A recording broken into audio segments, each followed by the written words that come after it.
বিসমিল্লাহির রহমানির রহিম। আসসালামু আলাইকুম ওয়া রাহমাতুল্লাহি ওয়া বারাকাতুহু। এমকেএস ইসলামিক চ্যানেলে স্বাগত। প্রিয় দর্শক, আজ আমরা ইসলামের চতুর্থ খলিফা হযরত আলী রাদিয়াল্লাহু তাআলার বীরত্ব ও সাহসিকতা নিয়ে আলোচনা করব ইনশাআল্লাহ। হযরত আলী রাদিয়াল্লাহু তাআলা কুরাইশ বংশে জন্মগ্রহণ করেন। তার জন্ম পবিত্র কাবা ঘরে। প্রথম দর্শন রাসূল সাল্লাল্লাহু আলাইহি সাল্লামের মুখ। প্রথম খাদ্য রাসূল সাল্লাল্লাহু আলাইহি সাল্লামের রসনা বা থুতু। তিনি সর্বদা রাসূল সাল্লাল্লাহু আলাইহি সাল্লামের সাথে ছিলেন। 10 বছর বয়সেই তিনি ইসলাম গ্রহণ করেন এবং বিশ্বের প্রথম ইসলাম গ্রহণকারীর মর্যাদা লাভ করেন। রাসূল সাল্লাল্লাহু আলাইহি সাল্লাম সহযোগী সর্বক্ষণিক দেহরক্ষক হিসাবে নিজকে নিয়োজিত রেখেছেন। তিনি রাসূল সাল্লাল্লাহু আলাইহি সাল্লামের পরিবারে লালিত পালিত হন এবং রাসূল সাল্লাল্লাহু আলাইহি সাল্লামের পরিবারের সদস্য ছিলেন। তার মর্যাদা সম্পর্কে বিশ্বনবী হযরত মুহাম্মদ মুস্তাফা সাল্লাল্লাহু আলাইহি সাল্লাম বলেছেন, আমি জ্ঞানের শহর, আলী তাহার দরজা। আমি হিকমত বিদ্যার ঘর, আলী তার দ্বার। কোনো মুনাফিক আলীকে ভালোবাসে না, কোনো মুমিন আলীকে ঘৃণা করে না। যে ব্যক্তি আলীকে গালি দেয় সে আমাকে গালি দেয়, যে আমাকে গালি দেয় সে আল্লাহকে গালি দেয়। আল্লাহ হযরত আলীকে একজন মহাবীর, শেরে খোদা এবং আদর্শ মানুষ হিসেবে সৃষ্টি করেছেন। কারো কারো মতে কোরআনে হযরত আলী রাদিয়াল্লাহু তাআলা সম্পর্কিত 300 আয়াত নাজিল হয়েছে, যেমন, হে ঈমানদারগণ, আনুগত্য করো আল্লাহর, আনুগত্য করো রাসূলের এবং তোমাদের মধ্যে উলিল আমর যারা কর্তৃত্বশীল তাদের। হে নবী পরিবার, আল্লাহ তো কেবল তোমাদের নিকট হতে অপবিত্রতা দূর করতে চান এবং তোমাদেরকে সম্পূর্ণরূপে পবিত্র করতে চান। ওহে রাসূল, আপনার প্রতিপালকের পক্ষ থেকে আপনার প্রতি যা অবতীর্ণ হয়েছে তা পরিপূর্ণরূপে মানুষের কাছে পৌঁছে দিন। যদি আপনি এরূপ না করেন তবে আপনি তার দেওয়া নবুয়াতির দায়িত্বের কিছুই পালন করলেন না। হযরত আলী রাদিয়াল্লাহু তাআলাকে প্রশংসা করতে গিয়ে তার সকল মানব কল্যাণকর গুণাবলী, আল্লাহ এবং রাসূলের প্রতি প্রেম মূল্যায়ন করে প্রতিটি ক্ষেত্রেই তাকে প্রথম হিসেবে ধরা হয়েছে। তিনি প্রথম একমাত্র ব্যক্তি যিনি কাবা ঘরে জন্মগ্রহণ করেছেন। তিনি প্রথম রাসূল সাল্লাল্লাহু আলাইহি সাল্লামের পর নামাজ প্রতিষ্ঠা করেছেন। তিনি প্রথম রাসূল সাল্লাল্লাহু আলাইহি সাল্লামের আনুগত্য স্বীকার করেছেন। তিনি প্রথম নিজকে জিহাদের জন্য সমর্থন করেছেন। তিনি প্রথম রাসূল সাল্লাল্লাহু আলাইহি সাল্লামের প্রতিষ্ঠিত ধর্মের বাণী লাভ করেছেন। তিনি প্রথম মহাগ্রন্থ পবিত্র কোরআন সংকলন করেছেন।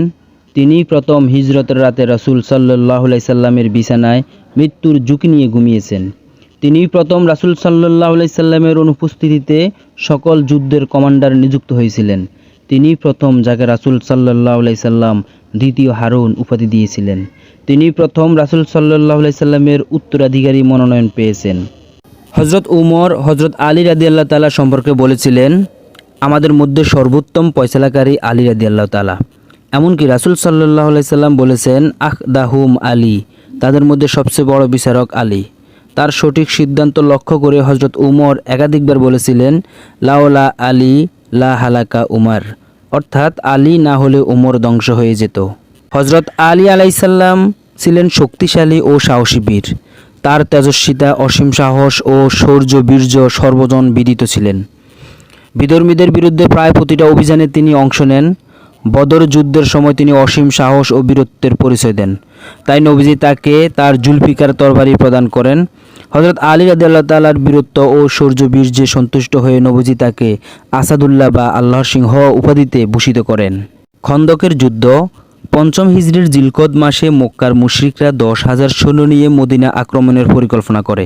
মুসলমানরা হযরত সালমান ফারসি রাদিয়াল্লাহু তাআলা আনহুর পরামর্শে বিশাল এক ফরিকা খনন করেন, যাতে মুশরিক সেনাদল মদিনায় প্রবেশ করতে না পারে। আমর ইবনে আবদে উদ নামের আরবের এক প্রসিদ্ধ বীর তার ঘোড়া নিয়ে পরিখা অতিক্রম করে মুসলমানদের সামনে এসে মল্লযুদ্ধের আহ্বান জানালো। মুসলমানরা তার বিশাল দেহ রণমূর্তি দেখে তার মুখোমুখি হওয়ার সাহস করছিল না। সে তাদের আহ্বান করে বলেছিল, তোমরা তো বিশ্বাস করো যে তোমাদের কেউ নিহত হলে বেহেশতে যাবে, তাহলে কেন অগ্রসর হচ্ছ না? তখন হুজুর পাক সাল্লাল্লাহু আলাইহি সাল্লাম সাহাবীদের আহ্বান করে বললেন, তোমাদের মধ্যে কে তার সঙ্গে যুদ্ধ করতে প্রস্তুত আছো? হযরত আলী রাদিয়াল্লাহু তাআলা সালাম দিয়ে বললেন, আমি।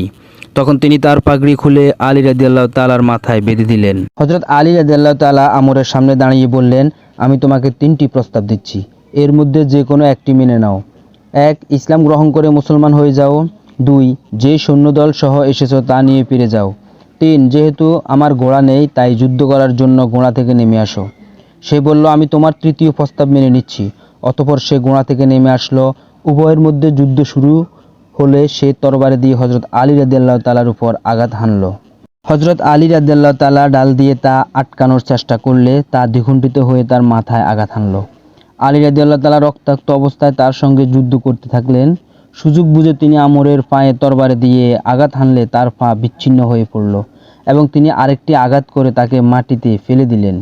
অতঃপর তাকে হত্যা করলেন। যদিও তখন যুদ্ধের রীতি ছিল হত্যাকারী নিহত ব্যক্তির পোশাক ও অস্ত্রাদি অধিকার হবে, কিন্তু হযরত আলী রাদিয়াল্লাহু তাআলা আবদে উদের দেহ থেকে বর্ম ও পোশাক না খুলেই চলে গেলেন।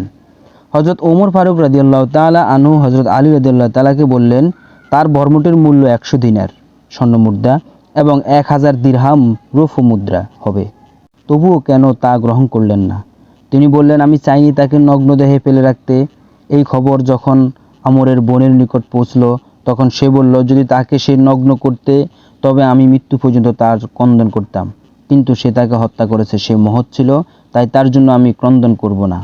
খন্দকের যুদ্ধে নবী করিম সাল্লাল্লাহু আলাইহি সাল্লাম মদিনায় আসার আগে সেখানে বড় দুটি ইহুদি সম্প্রদায় বসবাস করত, বনু নাজির ও বনু কুরাইজ।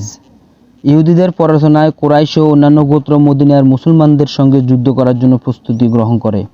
খন্দকের এই যুদ্ধ ছিল মদিনার উপর গোটা আরব সম্প্রদায়ের এক সর্বব্যাপী হামলা ও কষ্টকর অবরোধের এক দুঃসহ অভিজ্ঞতা। এই যুদ্ধে শত্রুদের সৈন্য সংখ্যা ছিল 10,000, যা ছিল মদিনার মোট জনসংখ্যার চেয়েও বেশি। মুসলিম বাহিনীর সৈন্য সংখ্যা ছিল 3,000, কিন্তু তারা যে অভিনব যুদ্ধ কৌশল অবলম্বন করে তা শত্রুদের অজানা ছিল। ফলে তারা হতাশাগ্রস্ত ও পর্যুদস্ত হয়ে অবশেষে পালিয়ে যেতে বাধ্য হয়। আবু সুফিয়ানের নেতৃত্বে মক্কা থেকে 10,000 লোকের সম্মিলিত বাহিনী মদিনার দিকে যাত্রা করে। মক্কার সম্মিলিত বাহিনীর যুদ্ধযাত্রার খবর পেয়ে নবীজি সাল্লাল্লাহু আলাইহি সাল্লাম সাহাবীদের নিয়ে পরামর্শ করলেন। মদিনার 3 দিকে খেজুর গাছের বাগান, বাকি থাকে এক দিক। সালা পাহাড়কে পেছনে এবং উহুদ পাহাড়কে সামনে রেখে পরিখা খনন করা হয়। খননের কথা হযরত সালমান ফারাসি রাদিয়াল্লাহু তাআলা বলেন, পরিখা খনন ছিল পারস্য দেশের এক যুদ্ধ কৌশল। একটি ঘোড়া লাফ দিয়ে যতটুকু যেতে পারে তার চেয়ে বেশি দূরত্ব গর্ত খনন করতে হয়। তাই শুরু হলো পরিখা খনন। 10 জন করে একটি গ্রুপ, প্রতিটি গ্রুপের দৈর্ঘ্য 10 হাত, প্রস্থে 10 হাত, গভীরতায় 10 হাত পরিখা খনন করে। 6 দিনে পরিখা খনন শেষ হয়। পরিখা খননকালে একটি বড় ও শক্ত পাথর সামনে পড়ে, যা ভাঙা অসম্ভব হয়ে পড়ে। রাসূল সাল্লাল্লাহু আলাইহি সাল্লামকে বিষয়টি জানানো হলে তিনি এসে আঘাত করলে তা ভেঙে চূর্ণ বিচূর্ণ হয়ে যায়। এই ঘটনা নবী করিম সাল্লাল্লাহু আলাইহি সাল্লামের একটা বিশেষ মুজিজা। সম্মিলিত বাহিনী যখন মদিনায় এসে উপনীত হয় তখন সাহাবীদের খনন কাজ শেষ। 10,000 সেনার বাহিনী উহুদ পাহাড়ের পাশে তাঁবু ফেলে। নবীজি হযরত মুহাম্মদ সাল্লাল্লাহু আলাইহি সাল্লাম 3,000 সাহাবীদেরকে নিয়ে হাজির হলেন। 2 দল 2 দিকে, মাঝখানে খন্দক। কুরাইশ বাহিনী খন্দক দেখে হতভম্ব। তখন তারা মদিনা অবরোধ করে। শত্রুরা প্রায় 1 মাস মদিনা অবরোধ করে রইল। এই অবরোধ এত কঠিন ছিল যে মুসলমানদের বহুবেলা খাবার না খেয়ে থাকতে হয়েছিল, কিন্তু অবরোধকারীরা কিছুতেই পরিখা পার হতে পারল না। হযরত মুহাম্মদ সাল্লাল্লাহু আলাইহি সাল্লাম তার সৈন্যদের পরিখার বিভিন্ন স্থানে মোতায়েন করলেন। কাফেররা বাইরে থেকে পাথর ও তীর ছুঁড়তে শুরু করলেন। এদিক থেকেও তার প্রত্যুত্তর দেওয়া হলো। এরই ভিতরে বিক্ষিপ্তভাবে 2-1টি হামলাও চলতে লাগলো। অবরোধ যত দীর্ঘায়িত হলো শত্রুদের উৎসাহ তত কমতে লাগলো। 10,000 লোকের খাওয়া দাওয়ার ব্যবস্থা করা মোটেই সহজ কাজ ছিল না। তার উপর ছিল প্রচণ্ড শীত। এরই মধ্যে একদিন এমন প্রচণ্ড বেগে ঝড় হইল যে কাফেরদের সব ছাউনি উড়ে গেল। তাদের সৈন্য সীমান্ত ছিন্ন ভিন্ন হয়ে গেল। তাদের উপর যেন আল্লাহর আযাব নেমে এলো।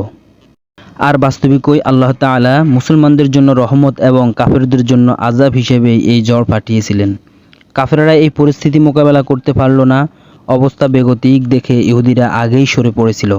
কুরাইশদের ফিরে যাওয়া ছাড়া আর কোনো উপায় রইল না। আহজাব যুদ্ধে 8 জন মুসলিম শহীদ হন। অন্যদিকে শত্রুপক্ষে 4 জন মারা যায়। অবরোধের সময় কেউ বলেছিল 24 দিন, অন্য বর্ণনায় 15 দিন পাওয়া যায়। খন্দক যুদ্ধ সম্পর্কে আল্লাহ পাক সূরা আহজাবে 9 থেকে 27 পর্যন্ত 19টি আয়াত নাজিল করেন, যাতে এই যুদ্ধের বহু গুরুত্বপূর্ণ বিষয় আলোকপাত করা হয়েছে। খন্দক আমাদের এই শিক্ষা দেয়, ঈমান ও ধৈর্যের সঙ্গে আল্লাহর উপর আস্থা স্থাপন করলে আল্লাহর রহমত থেকে কেউ বঞ্চিত হয় না।